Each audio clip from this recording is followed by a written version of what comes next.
Emery King presents World-Class Detroiters. Tonight, featuring a visit at home with the multi-talented movie star and Renaissance man, Chelsea, Michigan's own Jeff Daniels. Stay right where you are, Emery. I'm having feelings again.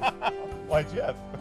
In a remarkable 30-year, 40-film career, Jeff began with serious stage work, moved to the silver screen with two of the most memorable films of the 80s, slipped back into the theater with his own successful repertory company, and then re-energized his Hollywood career with amazing versatility, moving often between comedy and drama, idiot and intellectual, character actor and leading man. So what's he doing living in Metro Detroit?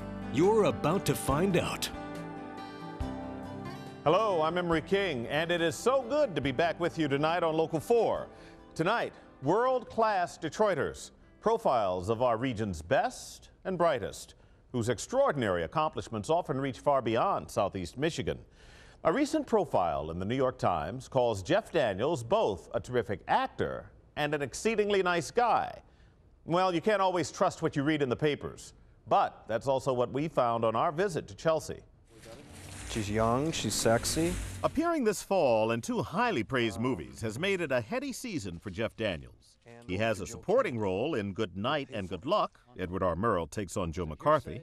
And his leading man performance in The Squid and the Whale has won some of his best reviews ever.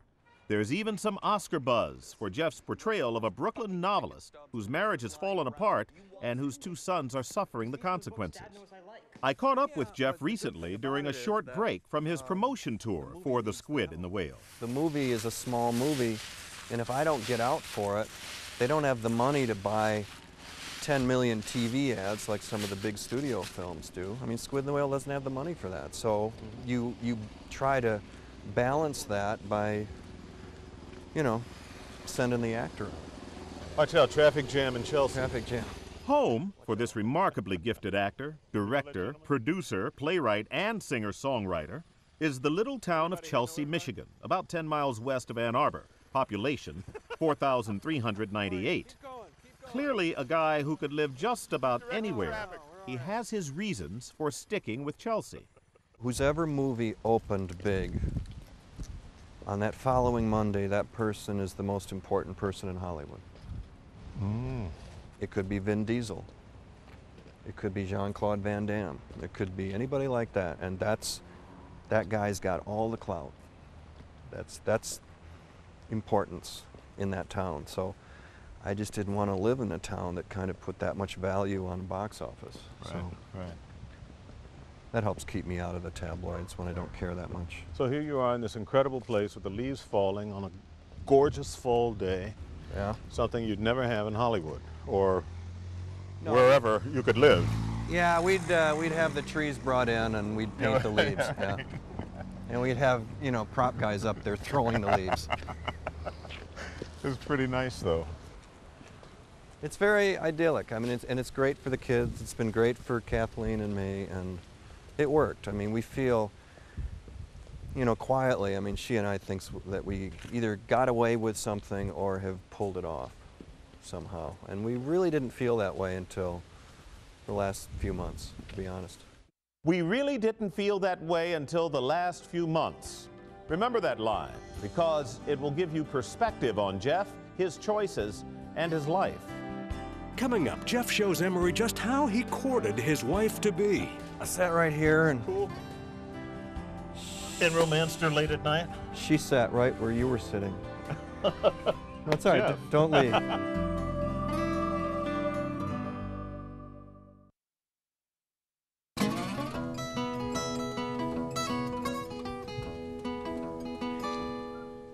Raised in Chelsea and a product of its schools, Jeff, his wife, and their 3 children, a boy in college and a boy and girl in high school, live on a beautiful lake just outside of town. They've lived in Chelsea for the past 2 of his 3 decades on the stage and screen. Performing music has always been important to Jeff. From the high school musicals that competed with his sports exploits, to his popular series of concerts every year to benefit the Purple Rose Theater, which he founded in Chelsea in 1991. On stage at the theater, he told me that a 6th grade choir teacher was the first to notice something special about him as a young performer. She got bored one day, so she had us do skits.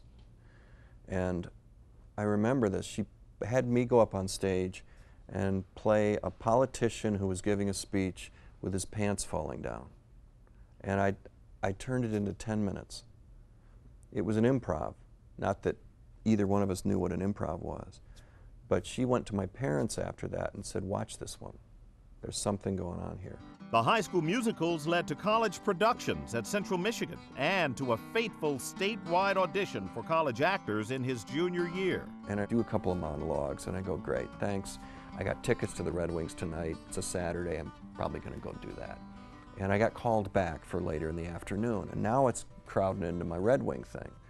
And a wonderful actor friend of mine from Central said, you need to stay. I'm going, I got Red Wing tickets. I just came for the audition. You need to stay, idiot, because one of the directors is from New York.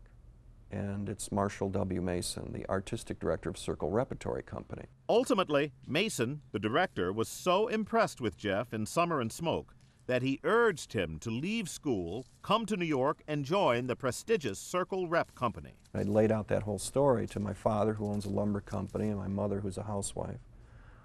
And they're thinking about New York, which they know nothing about, and this person whom they know nothing about, and quitting school.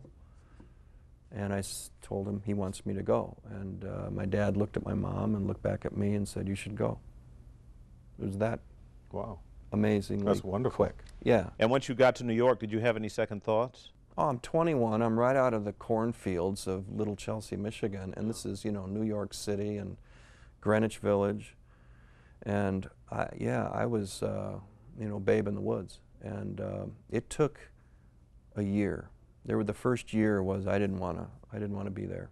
Nonetheless, the Circle Rep quickly put Jeff in a play. You'd do the play off Broadway and you'd make like $125 a week. Even with inflation, it was not a lot of money now, but it was, you know, enough for a guy who's living alone in one room on 23rd Street to get by. I immediately got an agent, which was a huge break. And doing a series of commercials helped make ends meet. I did a hamburger commercial for McDonald's where I was a guy with a paper hat back there.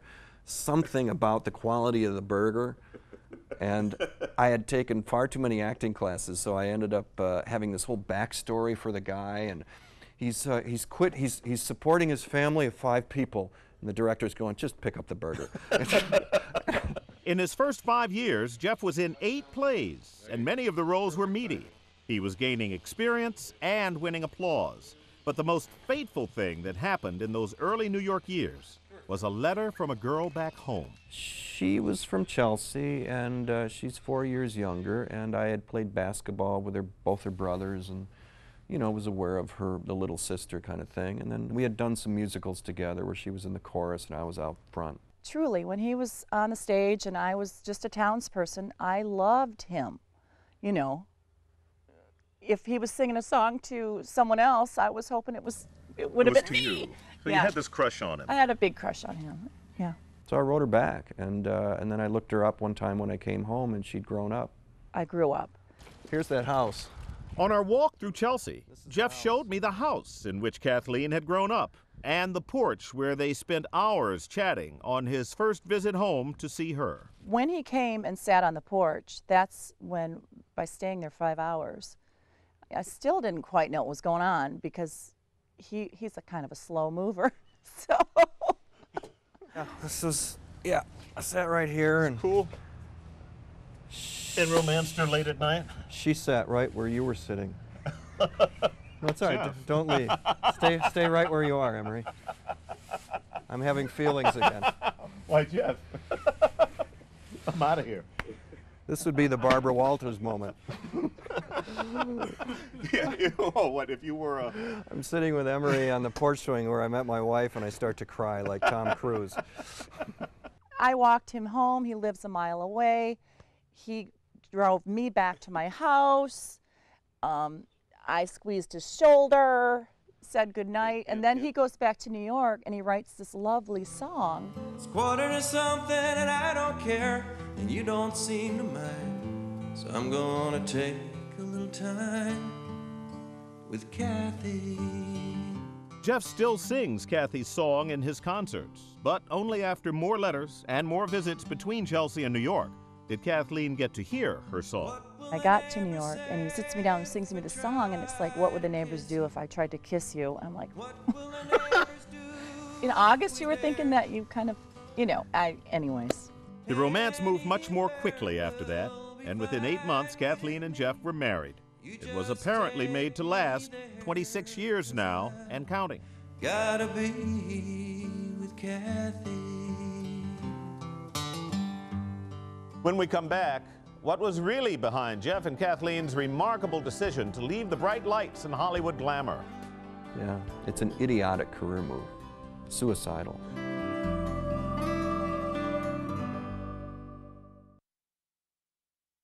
Is that it? In 1981, Jeff got his first film role, a small part as a cop in a big film, Ragtime. He continued to do stage work and some TV drama, but he really wanted movies and went on lots of auditions. One of them finally resulted in a role for director James Brooks, but in order to get the movie made, Brooks needed stars. And then 8 months later, Shirley MacLaine and Deborah Winger sign on. And then I had to go audition with Deborah at that point because she had approval. And then I got it, and then they added Jack, and then all of a sudden I'm in this huge movie full of megastars. You got Jack, Deborah, Shirley, and Jeff. Jeff. So Deborah was great. Deborah just basically looked out for me, but I was a kid. And working with Jack Nicholson? He is Jack. How you doing? He is that. But he also is the guy in front of the camera going, who doesn't quite know how to do it, and asks the director, which was a revelation to me. And you watch Jack kind of rehearse his way through the first 3 or 4 takes and then hit it. And then now it's like, got one, got one, got one. The week Terms of Endearment debuted as the #1 film in the country, Jeff got another audition. Woody Allen was shooting The Purple Rose of Cairo and was not happy with his lead actor, Michael Keaton. That must have been a heady experience working with Woody Allen. Oh, it was huge. So you go out to the set in Peekskill, New York, and you stand with Mia and you do the scene, and I'm wearing Michael Keaton's hat, safari hat and jacket, which doesn't fit, and then you go sit down, and Woody comes over and he goes, you were very, good.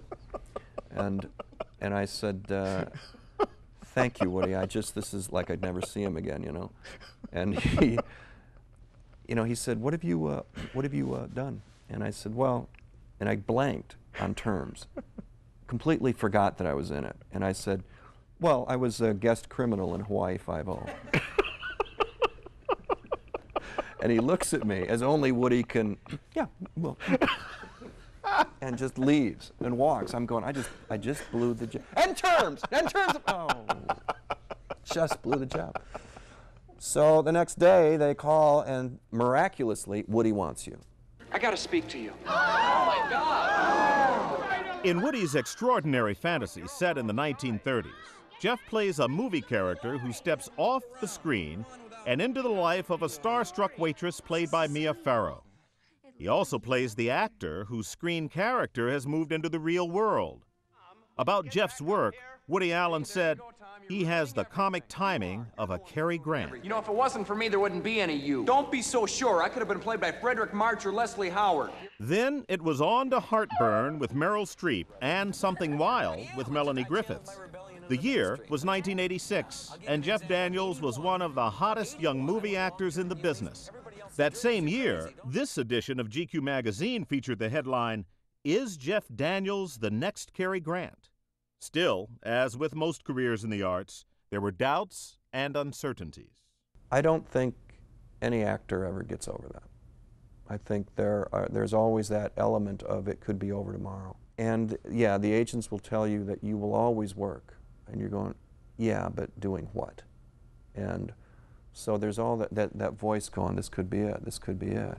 But in spite of the doubts, Jeff and Kathleen decided in 1986 to move back home to Chelsea. Yeah, it's an idiotic career move, suicidal. My agent said, look, if you're willing to get on an airplane at your own expense to fly to LA or New York to do a meeting not an offer, just a meet and greet, and I'd really like the part and sing and dance, then great. You can live in Alaska for all we care. But don't ever tell me you won't do it. So what was really behind the move? We moved back here for the kids. We wanted this to be where the kids grew up. And we didn't want to raise them inside Hollywood, which is what LA would have been, regardless of where we were. Our friends would have been famous, and I just, no. We loved those years in New York, you know, it was really wonderful. And then we had our first baby, and it felt like, it just didn't feel comfortable to have a baby in the city, and really protective and standing away from the curb as taxis went by. It just felt kind of dangerous. I also knew that for the marriage, also that when I leave, when I'm on the airplane going here and there, she's surrounded by family and friends and a support group that she's known all her life. But what followed over the next few years was not reassuring. Jeff found himself in only a few small movies with very small audiences. I played golf for about 3 years. Creatively, I went to sleep. There are a lot of months between jobs in movies. You know, you work really hard for a little bit of time and then you sit. And creatively, when I was sitting, I was going to sleep creatively. So I thought, wouldn't it be nice to kind of do a regional theater? Again, that theater thing, which never leaves you. There are people who are gym rats, you know. I'm a theater rat. In 1991, Jeff started the Purple Rose Repertory Theater Company in downtown Chelsea to give actors, directors, and playwrights a place to hone their talents. I also wanted to be a playwright, so this would be a great place for me to learn how to do that. Over the past 14 years, at a time when many regional theaters have gone under, the Purple Rose has thrived as a launching pad for new plays and new talent. Its secret, says Jeff, has been to avoid the pretentious and to feature as much comedy as serious drama. People don't care about the theater, you know. Art is somebody who lives north of town. So you've got to grab that guy and turn him into a theater goer, and now we're doing 42,000 people a year, which in a little 170-seat theater. Wonderful. Yeah, I mean, that's money through the door, and the downtown, I'll tell you, that's 42,000 wallets and purses walking around. They get it. Arts can support communities. And after standing for what seemed like a very long time, no one actually technically came. These actors are giving a first reading to a new play called Guest Artist. In January, it will open as Jeff's 10th play for the Purple Rose. Some of Jeff's plays, like Escanaba in the Moonlight, have traveled to other theaters around the country. And writing has only become more important to him as the years have worn on, and that includes his songwriting. When he performs at night spots in New York and elsewhere, Jeff sings mostly his own songs. William Shatner can too. Captain Kirk gotta sing them blues. Just another celebrity with nothing to lose. Singing from a suburb with my head in my hand while I'm Hollywood's answer to a Renaissance man. Whizzing one of the empty beer bottles in the back, just on the floor. I wanted to shake the career up, and no one was really asking me to do comedy, and I knew I could do it. In 1994, with his movie career in limbo, Jeff auditioned for a very broad comedy called Dumb and Dumber that would turn out to be a box office smash. I had done Gettysburg, and I remember auditioning for it and meeting with the Farrelly brothers and even Jim Carrey, and Jim was going, "The guy from Gettysburg? I don't think so." I'm going, "No, Pete's like, no, he's very funny. He's very funny." So, yeah, I read with Jim and got it, and I mean, we thought 15-year-old boys would think it was funny, but, you know, who knew? The career shakeup worked. Woo! Since 1995, Jeff has been in more than 15 movies, including Fly Away Home, 101 Dalmatians, Pleasantville, Bloodwork, and The Hours. He has also written, produced, and directed 2 movie comedies of his own right here in Michigan, Escanaba in the Moonlight and Super Sucker. I asked Kathleen what it's like to have him away from home doing love scenes with beautiful movie stars. Well, you know, he's got to come home. Right. He's a fool if he doesn't come home. You know? True. And for many, you know, many angles, you know, his kids would never forgive him. Let's start there. I wouldn't. The first one is I wouldn't, but, you know, his kids, his family. He is entrenched in who he is. His family is all about who he is. Jeff is a devoted and protective dad and won't allow the media close to his kids. It's kind of the way the townsfolk of Chelsea feel about Jeff.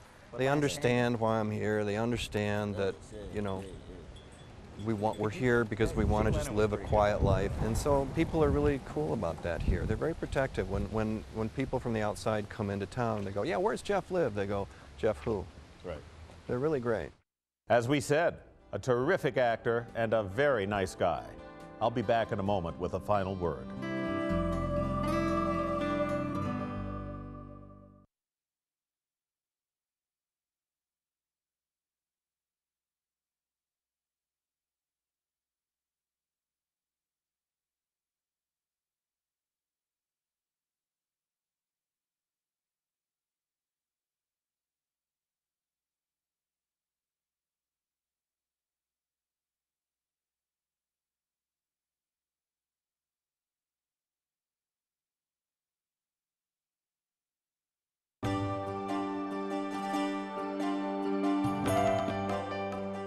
Earlier, we pointed out a telling line from Jeff Daniels that he and Kathleen have only recently begun to feel that their move back to Chelsea 20 years ago has been both a personal and a professional success. Well, certainly, they took risks in making a life choice based on their principles and values. So it's great to report tonight that the Oscar buzz for Jeff's performance in The Squid and the Whale has already brought him a number of exciting new projects. Included is his next movie, a big-budget comedy with Robin Williams called RV. Watch for it next year. Having a world-class talent like Jeff in our midst is a special pleasure. Beyond the movies, which we share with audiences everywhere, his Purple Rose Theater is an artistic gift to his own community and to all of us throughout the region. Until next time, thanks for watching. I'm Emery King. I did a movie once with George Harrison, and his Handmade Films was his company, and he showed up on the set, and for me it was like, you know, meeting royalty. And I asked him, I said, George, would you mind signing my guitar? And he said, no, I'd be happy to. So we went into this back room, and George Harrison signed it right there. He said, I'll even put a little mystic symbol on it for you, which he did. I don't know what it means, but there it is. And then, instead of just handing me the guitar back, he flipped it over, and then on this guitar, he played this song.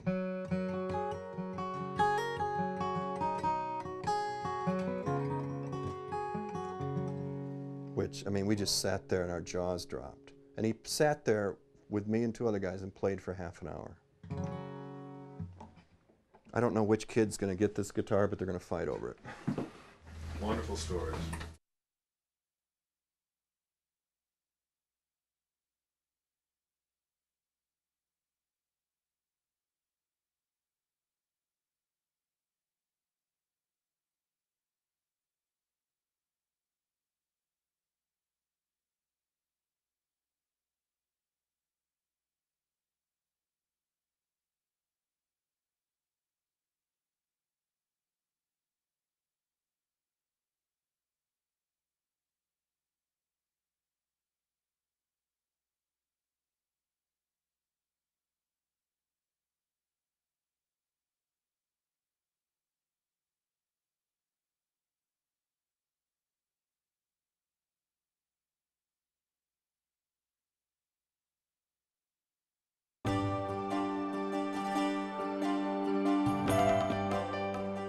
Earlier, we pointed out a telling line from Jeff Daniels that he and Kathleen have only recently begun to feel that their move back to Chelsea 20 years ago has been both a personal and a professional success.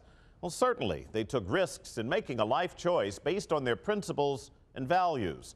So it's great to report tonight that the Oscar buzz for Jeff's performance in The Squid and the Whale has already brought him a number of exciting new projects. Included is his next movie, a big-budget comedy with Robin Williams called RV. Watch for it next year. Having a world-class talent like Jeff in our midst is a special pleasure. Beyond the movies, which we share with audiences everywhere, his Purple Rose Theater is an artistic gift to his own community and to all of us throughout the region. Until next time, thanks for watching. I'm Emery King. I did a movie once with George Harrison, and his Handmade Films was his company, and he showed up on the set, and for me it was like, you know, meeting royalty. And I asked him, I said, George, would you mind signing my guitar? And he said, no, I'd be happy to. So we went into this back room, and George Harrison signed it right there. He said, I'll even put a little mystic symbol on it for you, which he did. I don't know what it means, but there it is. And then, instead of just handing me the guitar back, he flipped it over, and then on this guitar, he played this song.